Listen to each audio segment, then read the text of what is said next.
네, 구독자 여러분 반갑습니다. 지난번에 임금 피크자의 슬기로운 퇴직 준비 1편을 올려드렸는데 많은 분들이 관심과 격려를 주셨습니다. 그래서 이번 시간에는 임금 피크자의 슬기로운 퇴직 준비 2편을 준비해서 올리게 되었습니다. 지난 1편에서 은퇴 환경의 패러다임의 변화와 그 다음에 임금 피크자의 슬기로운 노후 준비 5단계에 대해서 각 부문별로 제가 준비할 내용을 말씀드렸다면 이번 시간에는 임금 피크자의 슬기로운 퇴직 준비 2편에서는 은퇴자의 퇴직자의 4대 부문 준비, 특히 재무, 건강, 관계, 일 4대 부분에서 실질적인 실천 방안에 대해서 여러분들과 같이 함께하는 시간을 갖도록 하겠습니다. 자, 먼저 지난 제가 1편에서 말씀드린 것처럼 우리가 퇴직 준비 4대 부문의 준비에 있어서는 재무, 건강, 관계, 일의 균형이 중요하다고 말씀드렸습니다. 물론 대부분의 여러분들이 접하는 동영상에서는 재무, 건강, 관계, 또 여가를 많이 강조하는데 저는 여가보다 오히려 일이 더 중요하다고 생각합니다. 오히려 일을 하게 되면 일을 통해서 여가의 즐거움을 같이 즐길 수 있기 때문에 저는 재무, 건강, 관계, 일의 4가지 균형이 중요하다고 생각합니다. 자, 그런데 우리가 어떤 분은 나는 재무가 중요하다. 어떤 분은 재무보다는 나는 건강이 중요하다. 어떤 분은 나는 재무 건강보다는 관계가 중요하다. 어떤 분은 나는 뭐니 해도 일하는 게 중요하다. 이렇게 할 수 있습니다. 자, 저는 일이 제일 중요하다고 생각합니다만은 가장 중요한 것은 어느 한쪽의 크기보다는 이 4가지의 균형이 중요하다고 생각합니다. 그래서 이 동영상을 시청하는 우리 구독자 여러분께서는 내가 어느 부분이 부족한지, 어느 부분을 키워야 되는지, 어느 부분의 역량을 강화해야 되는지 생각하시면서 제가 제공하는 솔루션에 대해서 같이 고민해 보시길 바랍니다. 자, 먼저 재무 준비에서 가장 중요한 것은 첫 번째로 먼저 돈의 수명을 늘릴 것을 추천드립니다. 자, 우리가 퇴직 이전에는 매달 꼬박꼬박 월급이 나오지만 우리는 60세에 퇴직을 하게 되면 더 이상 급여가 나오지 않게 됩니다. 그런데 문제는 계속해서 나는 3, 40년을 생활해야 하기 때문에 내 돈의 수명과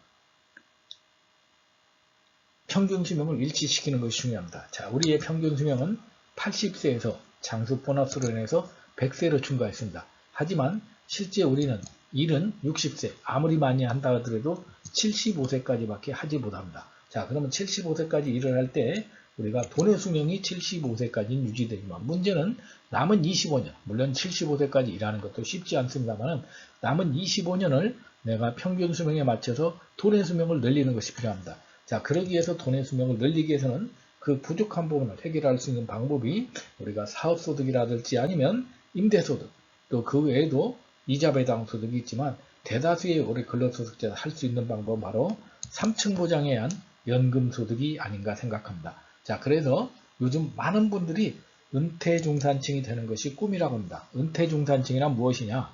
주거의 안정성과 함께 남의 도움 없이 은퇴 생활이 커버되는 자산을 보유하고 은퇴 이후의 삶을 즐길 수 있는 스포츠, 악기 등의 취미 하나 정도를 갖고 있는 층이라고 합니다. 한마디로 말해서 100세까지 은퇴 중산층으로 사는 것이 진짜 부자의 삶이라고 하는 말이 많은 것처럼 이제는 100세 시대에 내가 젊을 때 중산층보다 평생 중산층으로 사는 것이 꿈이라고 합니다. 지난해 2012년 100세 시대 중산층 보고서를 발표한 NH투자증권에 의하면은 실질적으로 우리나라 국민들 중 반은 본인이 중산층이 아니라고 생각하고 있고 문제는 노후에 어느 정도 있어야 중산층이라고 생각하느냐 물어보니까 약 525만원 있으면 은퇴 귀족이라고 생각하고 약 372만원 정도 있으면 은퇴 상류층이라고 생각하고 198만원 이상이면 은퇴 중산층이라고 한다는 보고서가 나왔습니다. 저는 개인적으로 198만원보다 더 있어야 된다고 생각하지만 아무튼 통계에 하면 최소한 일을 하지 않고 200만원 정도의 소득이 나올 수 있는 준비를 해야 은퇴 중산층을 하는데 과연 우리가 대기업에서 근무하는 정년퇴직하지 않은 직장인 아닌 사람이 연금이나 이런 소득으로 200만원을 마련할 수 있는 것이 쉬운 일은 아닙니다. 물론 이런 것들은 내가 개인의 소득이나 라이프 스타일, 가족 구성에 따라 다르기 때문에 나한테 맞는 은퇴 중산층의 규모가 무엇인지 캐시플로우를 준비하는 것도 중요하다고 생각합니다. 자, 두 번째는 그러기 위해서는 내가 소득은 줄었는데 지출이 평상시 같다면 문제가 됐죠. 그래서 지출을 줄일 것을 추천드립니다. 자, 그러기 위해서는 5가지 나쁜 습관을 바꿔야 됩니다. 첫 번째, 주먹구구식 지출을 바꿔야 됩니다. 자, 우리가 평생 직장 생활을 한 3, 40년 하시던 분들은 월급을 받아서 꾸준히 생활비를 써왔기 때문에 거기에 맞춰서 생활비를 쓰다 보면 내가 은퇴 이후에 지탱을 못합니다. 그래서 은퇴 이후에는 자신의 한 달 생활비를 미리 충분히 고정지출, 변동지출 구분한 다음에 가계부를 통해서 생활비를 통지할 것을 추천드립니다. 두 번째, 할인 충동구매의 유혹에서 벗어나서 물건을 하나 사더라도 나한테 정말 필요한지, 지금 필요한지, 꼭 이게 효용성이 있는지를 따져보고 3번 정도 생각하고 구매할 것을 추천드립니다. 세 번째는 자녀에 대한 지원을 최대한 내가 어느 정도 허용할 수 있는 범위까지만 지원을 해야지 자녀에게 무작정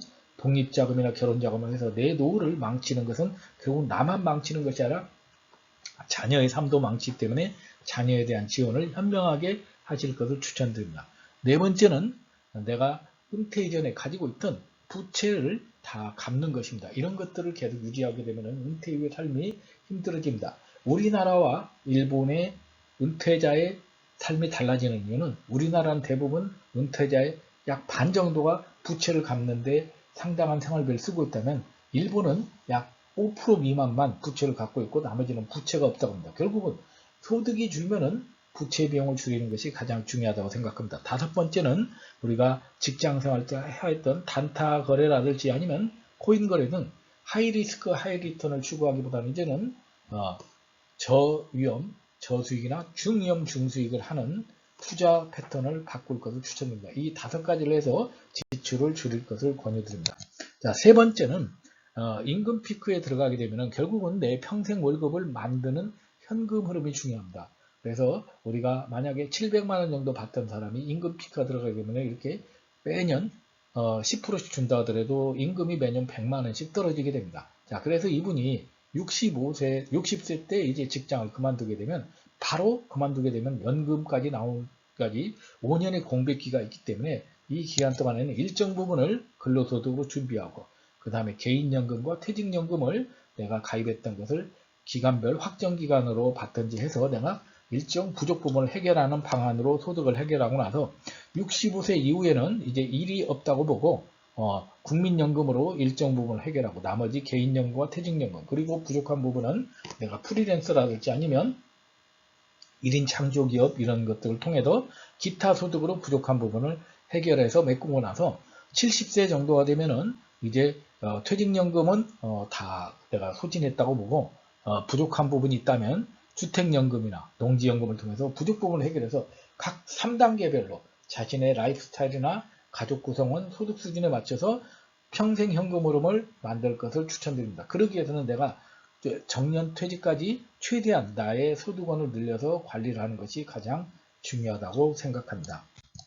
자, 이어서 두 번째 건강입니다. 재무가 아무리 잘 되어 있어도 건강을 망치면 아무런 의미가 없습니다. 자, 여러분은 여기 좌측에 위에 있는 80세부터 20년 동안 침대에 누워서 100세까지 생존하는 장수 할머니와 80세부터 90세까지 건강하게 활동하다가 90세에 건강하게 사망하는 노인이 있다면 여러분들 어느 삶을 희망하겠습니까? 아무튼 10년 더 사는 것보다 이렇게 건강하고 팔팔하게 사는 삶을 희망할 겁니다. 그래서 국민연금공단에서는 그러기 위해서는 자신의 건강준비의 유형을 체크해서 거기에 맞는 노후준비, 건강준비를 하라고 이야기합니다. 그래서 자신이 건강하면서 실천하는 형인지 아니면 건강은 하지만 건강관리를 비실천형인지 아니면 또 건강주의군이면서 실천형인지 건강주의군이면서 비실천형인지에 따라서 자신의 건강 스타일에 따라서 좀 더 자신의 건강을 개선할 수 있는 운동이나 체력 관리를 통해서 자신의 삶의 질을 키울 필요가 없다.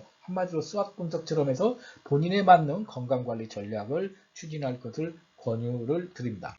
자, 두 번째는 그러기 위해서는 올바른 생활습관. 우리가 올바른 생활습관은 먹는 습관, 그 다음에 일반적인 어떤 운동습관, 그리고 잠자는 습관입니다. 이 3가지만 잘 우리가 건강하게 관리하더라도 결국은 건강의 3대 지표인 혈압, 혈당, 중성지방이 좋아지면서 건강하게 됩니다. 그래서 우리 현대아산병원의 그 교수님, 정의용 교수님께서는 생활습관 3가지만 바꾸면 노화를 75% 늦출 수 있다는 말처럼 어려운 게 아니다. 내가 먹는 거 건강한 먹거리 먹고 매일 꾸준히 운동하고 항상 주어진 시간에 올바르게 잠을 자면은 건강은 좋아진다고 할까? 충분히 건강관리는 잘 할 수 있다고 생각합니다. 자, 3번째는 건강관리 10계명을 실천하는 것입니다. 물론 이외에도 여러가지 건강관리가 있습니다만 한번 같이 읽어보시면 첫 번째 금연하기, 두 번째 119 절주 캠페인 실천하기, 한 가지 술로 1차만 9시 전에 끝내기, 세 번째 긍정적으로 생각하고 스트레스 줄이기, 네 번째 일찍 자고 숙면 취하기, 다섯 번째 키와 성별 나이에 맞는 건강 체중 유지하기, 여섯 번째 매일 1시간 이상 움직이기, 일곱 번째 아침밥 챙겨 먹고 소식하기, 여덟 번째 나트륨 섭취 2000mg 이하로 줄이기, 아홉 번째 하루 500g 이상 과일 채소 섭취하기, 열 번째 규칙적인 칫솔질 꼼꼼하게 치실 사용하기입니다. 그래서 나는 과연 이 중에서 몇 개를 실천하는지 하나라도 더 실천하는 건강관리를 하시기 바랍니다. 자, 이제 건강과 재무관리를 했다면 이제는 관계관리입니다. 자, 관계는 우리가 보통 나 말고 타인과의 관계만 생각하는데 우리는 먼저 나와의 관계, 나와의 소통도 중요합니다. 그래서 소통을 잘해야 된다. 첫 번째 나와의 소통, 두 번째 가족과의 소통, 타인과의 소통을 말씀드리면 나와의 소통에서는 먼저 자신을 철저하게 분석할 필요가 있습니다. 내가 어떤 성격의 유형인지 나는 어떤 기질이 있는지를 판단하고, 두 번째 스트레스를 줄이고, 세 번째 매일매일 감사일기를 쓰므로써 하루하루를 만족할 것을 추천드립니다. 두 번째 가족과 소통에서는 서로 다름을 인정하고 또 서로가 존중하고 부정적인 언어보다 긍정적인 언어를 통해서 가족 간의 시너지 효과, 항상 가족을 만나면 즐거움을 느낄 수 있도록 해야 됩니다. 그리고 타인과 소통에서는 항상 웃는 얼굴로 첫인상을 좋게 하고 타인한테 기브 앤 테이크가 아니라 기브 앤 톡, 이렇게 계속해서 줌으로써 타인이 나를 항상 나한테 도움을 받을 수 있는 사람으로 소중한 존재라는 인식시키는 게 필요합니다. 그리고 역지사지해서 내 입장이 아닌 타인의 입장에서 문제를 해결한다면 훨씬 더 좋은 관계가 유지될 것으로 생각된다. 자, 두 번째는 배우자와 좋은 관계를 유지하는 것입니다. 자, 우리가 나의 삶의 틀을 보면은 나를 중심으로 해서 1차 네트워크, 2차 네트워크, 3차 네트워크가 있는데 여러분들이 직장을 그만두면 제일 먼저 3차 네트워크가 사라지고 그 다음에 2차 네트워크가 사라지고 결국은 1차 네트워크가 사라지고 혼자 남게 됩니다. 그때까지 나가 혼자 남을 때까지 가장 나하고 함께 있는 것이 바로 나의 배우자입니다. 그래서 여러분들에게 제가 하나의 사진, 세상에서 가장 따뜻한 포옹이라는 사진을 보여드리겠습니다. 자, 이 사진에 나온 친구들은 600g에 태어난 일란성 쌍둥이입니다. 이 좌측에 있는 동생인데 동생이 태어나서 얼마 안 돼서 심장이 멈췄습니다. 그래서 인큐베이터에서 따로 있던 언니와 동생을 한 인큐베이터에 넣으니까 언니가 이렇게 어깨를 따뜻하게 토닥거려 주자 동생이 5분 만에 숨을 쉬어서 지금 28살의 멋진 숙녀로 자라고 있다고 합니다. 결국 저는 뭐냐, 이런 어린아이들도 그 따뜻한 토닥임 하나로 삶이 살아가는 것처럼 우리 노년의 가장 우리가 힘든 것은 바로 외로움이라고 합니다. 그 외로움을 지탱할 수 있는 것이 나하고 함께하는 가장 가까운 가족이 아닌가 생각합니다. 결국은 만명의 인맥보다 진정한 하나의 친구를 여러분들이 가질 것을 추천드립니다. 자, 그런데 우리나라의 그 배우자에 대한 노년 후 만족도를 보시면 실제로 정년퇴직 이후에 부부 사이가 좋아졌냐고 보면 8%만 좋아졌고 약 한 60% 이상이 훨씬 더 나빠졌다고 합니다. 그러기 위해서는 우리가 특히 배우자의 관계를 얼마나 잘 하느냐가 중요한 삶의 관계의 만족도라고 생각합니다. 자, 세 번째는 타인과의 관계에서 역지사지하는 것이 필요하다고 생각합니다.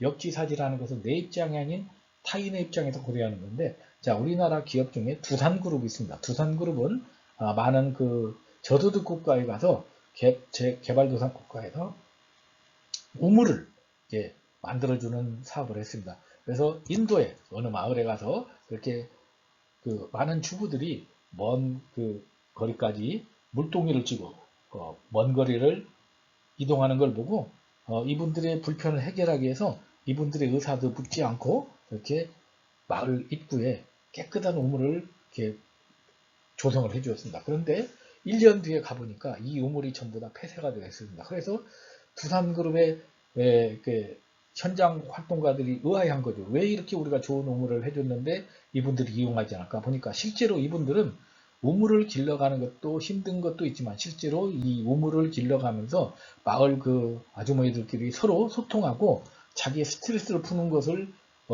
수단으로 삼았는데 마을 입구에 이 우물이 있다 보니까 그 스트레스 해소 수단이 없어지다 보니까 이 우물을 이용하지 않더라는 거죠. 이분들이 원했던 것은 우물이 가까이 있는 것이 아니라 물을 쉽게 기를 수 있는 이 물동이를 요구했던 겁니다. 결국은 이 물동이를 제공해 줌으로써 이분들의 만족도가 다시 높아졌다고 합니다. 결국 이 사례를 보면서 우리는 사람의 마음을 얻으려면 내 입장이 아닌 그 사람의 마음을 알아야 한다는 것을 저는 이 사례를 통해서 느낄 수 있었습니다. 특히 우리가 나이가 들면 자기 관점에서 자기 중심으로 자기 말만 하게 되는데 나이가 들면서 상대방의 마음을 알고 이해시키는 것이 중요하다고 생각합니다. 자, 이제 마지막으로 경력 준비, 일 준비에 대해서 생각하도록 하겠습니다. 자, 일본의 유명한 은퇴 전문가 오가와 유리라는 분이 있습니다. 이분은 우리나라 강창희 소장님만큼 유명한 분인데 이분이 약 3년 전에 은퇴 남편 인기 1위를 앙케이트 조사를 했다고 합니다.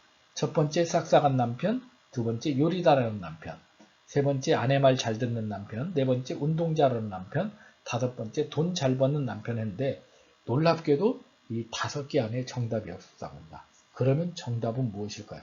자, 여러분도 한번 맞춰보시겠습니까? 정답은 바로 집에 없는 남편이었다고 합니다. 그렇다고 해서 집을 나가러 외박하라는 게 아니고 결국은 아침에 나가서 저녁에 들어오는 일을 하는 남편, 활동하는 남편을 가장 좋아한다는 것입니다. 그러기 위해서는 이제 우리는 평생 현역 능력을 키워야 된다. 평생 현역 능력을 키우기 위해서는 퇴직 이전에 내 능력을 키워야 되겠죠. 우리는 퇴직하게 되면은 창업하거나 창직하거나 프리랜서로 가거나 재취업하거나 귀농귀화를 하거나 아니면은 완전히 은퇴할 수 있습니다. 그런데 완전 은퇴자는 완전히 우리가 집에서 인기 없는 남편 되겠죠. 여러분들이 어떤 형태로든가 일을 해야 되는데 그러기 위해서는 여러분의 역량을 키워야 됩니다. 대학원에 다니면서 학위를 취득한다든지 아니면 한국산업인력공단에서 국가자격증을 딴다든지 아니면 정부나 지자체를 통해서 정보나 기술이나 교육을 지원받고 또 SNS 세미나를 통해서 네트워킹을 통해서 자신의 역량을 미리미리 직장 다니면서 키울 필요가 있습니다. 특히 인디언 속담에 준비는 아무도 빌려주지 않는다는 말처럼 아무리 시간이 많이 있어도 본인이 준비를 해서 미리미리 준비를 할 것을 추천드립니다. 자, 두 번째는 여러분들은 그동안에 급여를 받는 노동을 통해서 모든 소득원을 만들었습니다. 그런데 이제 나이가 들면 여러분에게 급여를 주겠다는 직장은 점점 적어지기 때문에 일의 포트폴리오를 확장해야 됩니다. 우리가 주식도 국내 주식에서 국외 주식, 대형주, 소형주 이렇게 다양한 주식의 포트폴리오를 갖는 것처럼 일도 이제 급여 소득은 줄이고 내가 MPO 같은 자원봉사라든지 아니면 가사일도 좀 도우면서 새로운 배움도 통하고 또 창업 창직이나 재취업을 통해서 나의 역량을 포트폴리오를 키워서 나의 소득 역량을 키울 것을 추천드립니다. 결국은 일의 포트폴리오를 확장을 해야 됩니다. 자, 마지막 3단계에서는 과거에 여러분들이 300만원 버는 것은 너무나 쉬운 일이었지만 퇴직 후 300만원 것은 굉장히 어렵습니다. 그래서 이제는 엔잡러를 통해서 소득원을 마련합니다. 300만원을 한 곳에서 마련한 것이 아니라 30만원짜리 일자리 10개를 통해서 엔잡러를 통해서 소득원을 다양화하는 것을 여러분들에게 추천드립니다.